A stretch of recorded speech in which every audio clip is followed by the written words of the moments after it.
ನಮಸ್ಕಾರ ವೀಕ್ಷಕರೇ, HTV news ಕನ್ನಡಗೆ ಸ್ವಾಗತ. ನಾನು ಅದ್ವಿಕಾ. ಐತಿಹಾಸಿಕ ಮುದಗಲ್ ಪಟ್ಟಣದ ಬ್ಲಾಕ್ ಯುವ ಕಾಂಗ್ರೆಸ್ ಅಧ್ಯಕ್ಷರಾಗಿ ಆಯ್ಕೆಯಾದ ಖದೀರ್ ಪಾನ್ವಾಲೆ ಹಿನ್ನೆಲೆಯಲ್ಲಿ ಡಿಎಸ್ ಹುಲಗೇರಿ ಅವರ ಅಭಿಮಾನಿಗಳು ಪಟಾಕಿ ಸಿಡಿಸಿ ಬಣ್ಣ ಎರಚಿ ಸಂಭ್ರಮಿಸಿದರು. ಯುವ ಕಾಂಗ್ರೆಸ್ ಅಧ್ಯಕ್ಷರಾಗಿ ಆಯ್ಕೆಯಾದ ಖದೀರ್ ಪಾನ್ವಾಲೆ ಅವರಿಗೆ ಮಾಜಿ ಶಾಸಕರು ಡಿಎಸ್ ಹುಲಗೇರಿ ಅವರು ಸನ್ಮಾನಿಸಿ ಗೌರವಿಸಿ ಅಭಿನಂದನೆಗಳು ತಿಳಿಸಿದರು. ಕಾಂಗ್ರೆಸ್ ಕಾರ್ಯಕರ್ತರು ಡಿಎಸ್ ಹುಲಗೇರಿ ಜಯವಾಗಲಿ ಎಂದು ಘೋಷಣೆ ಹಾಕಿದರು. ನಂತರ ಬ್ಲಾಕ್ ಕಾಂಗ್ರೆಸ್ ಅಧ್ಯಕ್ಷ ಶಿವಶಂಕರ ಗೌಡ ಮಾತನಾಡಿ, ಲಿಂಗಸ್ಗೂರು ವಿಧಾನಸಭಾ ಕ್ಷೇತ್ರದಲ್ಲಿ ಲಿಂಗಸ್ಗೂರು ಮತ್ತು ಮುದಗಲ್ ಆಯ್ಕೆಯಾಗಿದ್ದಾರೆ. ನಮ್ಮ ಖದೀರ್ ಮನೆಗೆ ತೆರಳಿ ಮತ ಕೇಳಿ ಜನರು ಆಶೀರ್ವಾದ ಮಾಡಿದ್ದಾರೆ ಎಂದು ಹೇಳಿದರು. ಈ ಸಂದರ್ಭದಲ್ಲಿ ಪುರಸಭೆ ಉಪಾಧ್ಯಕ್ಷರ ಅಜ್ಮೀರ್ ಬೆಳ್ಳಿಕೆಟ್, ಪುರಸಭೆ ಸದಸ್ಯರು ಹಾಗೂ ಮುಖಂಡರಾದ ಎಸ್ಆರ್ ರಸೂಲ್, ತಮ್ಮಣ್ಣ ಗುತ್ತೇದಾರ್, ಅಮರಯ್ಯ ಹಿರೇಂಖ, ಶಿವಪ್ಪ ಸುಂಕದ, ಹುಸೇನ್ ಬಾಷಾ, ರಸೂಲ್ ಜಂಬಾಳಿ, ಸಂಗಮೇಶ್ ಸರಗಣಚಾರಿ, ಅರುಣ್ ಯರದಿಹಾಳ, ಹಸನ್ ಕವ್ವ, ರಾಘವೇಂದ್ರ ಕುದುರಿ, ಮೌನೇಶ್ ಛಲವಾದಿ ಸೇರಿದಂತೆ ಮುಂತಾದವರು ಇದ್ದರು.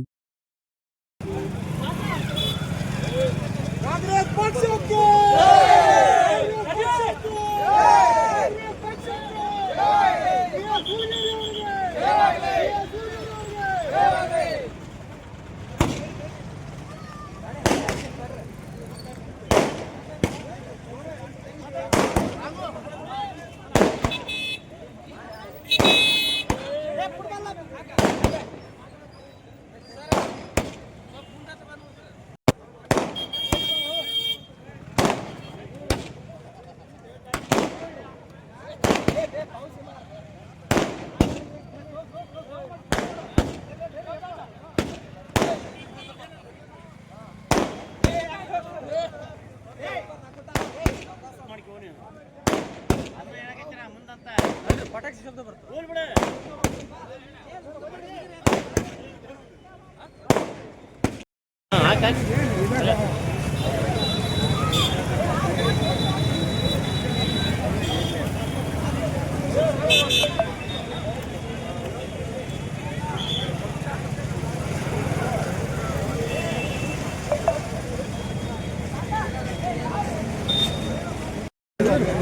ಆಗಸ್ಟ್ 22ನೇ ತಾರೀಕಿನಿಂದ ನಮ್ಮ ಕಾಂಗ್ರೆಸ್ ಪಕ್ಷದ ಯುವ ಕಾಂಗ್ರೆಸ್ ಸಮಿತಿಯಲ್ಲಿ ಒಂದು ಪಕ್ಷದಲ್ಲಿ ಪ್ರಜಾಪ್ರಭುತ್ವ ಮತ್ತು ಪಕ್ಷದಲ್ಲಿ ಎಲ್ಲರಿಗೂ ಒಂದು ಅವಕಾಶ ಸಿಗಬೇಕು ಅನ್ನೋ ದೃಷ್ಟಿಯಿಂದ ಪಕ್ಷದ ಒಳಗಡೆನೆ ಚುನಾವಣೆ ನಡೆಸ್ತಕ್ಕಂಥ ಒಂದು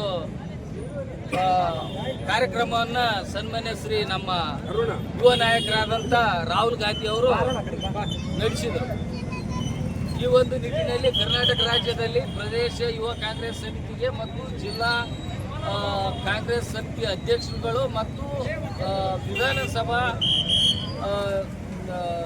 ವ್ಯಾಪ್ತಿಯಲ್ಲಿ ಬರ್ತಕ್ಕಂಥ ಯುವ ಕಾಂಗ್ರೆಸ್ಸು ಮತ್ತು ಬ್ಲಾಕ್ ಯುವ ಕಾಂಗ್ರೆಸ್ಸು ಜಿಲ್ಲಾ ಪ್ರಧಾನ ಕಾರ್ಯದರ್ಶಿಗಳು ಮತ್ತು ರಾಜ್ಯ ಪ್ರಧಾನ ಕಾರ್ಯದರ್ಶಿಗಳಿಗೆ ಚುನಾವಣೆ ನಡೆದಿತ್ತು. ಈ ಒಂದು ನಿಟ್ಟಿನಲ್ಲಿ ಸನ್ಮಾನ್ಯ ಡಿಎಸ್ ಹುಲಗೇರಿ ಅವರ ಬೆಂಬಲದೊಂದಿಗೆ ಇವತ್ತು ಕಾಂಗ್ರೆಸ್ ಪಕ್ಷದ ಎಲ್ಲಾ ಮುಖಂಡರುಗಳು ಮತ್ತು ಯುವ ಕಾಂಗ್ರೆಸ್ ಕಾರ್ಯಕರ್ತರ ಶ್ರಮದಿಂದ ಇವತ್ತು ಪ್ರತಿ ಹಳ್ಳಿಗಳಲ್ಲಿ ಹೋಗಿ ಮತದಾನವನ್ನು ಮಾಡಿಸುವುದರ ಮುಖಾಂತರ ವಿಧಾನಸಭಾ ಕ್ಷೇತ್ರದಲ್ಲಿ ಸಂತೋಷ್ ಸೊಪ್ಪಿಮಠ ಅಸೆಂಬ್ಲಿ ವಿಧಾನಸಭಾ ಯುವ ಕಾಂಗ್ರೆಸ್ ಅಧ್ಯಕ್ಷರಾಗಿ ಮತ್ತು ಮುದಗಲ್ ಬ್ಲಾಕ್ ಯುವ ಕಾಂಗ್ರೆಸ್ ಅಧ್ಯಕ್ಷರಾಗಿ ಖದೀರ್ ಪಾನ್ವಾಲೆ ಮತ್ತು ಲಿಂಗಸೂರು ಯುವ ಕಾಂಗ್ರೆಸ್ ಬ್ಲಾಕ್ ಅಧ್ಯಕ್ಷರಾಗಿ ಮೌನೇಶ್ ಹಂಚಿನಾಳು ಇವರ ಒಂದು ಜಯಶಾಲಿಯಾಗಿದ್ದಾರೆ. ಆ ಒಂದು ವಿಜಯೋತ್ಸವದ ಈ ಒಂದು ಜಯವನ್ನ ಸಮಸ್ತ ಯುವ ಕಾಂಗ್ರೆಸ್ ನಿಷ್ಠಾವಂತ ಕಾರ್ಯಕರ್ತರಿಗೆ ಅರ್ಪಿಸಲಿಕ್ಕೆ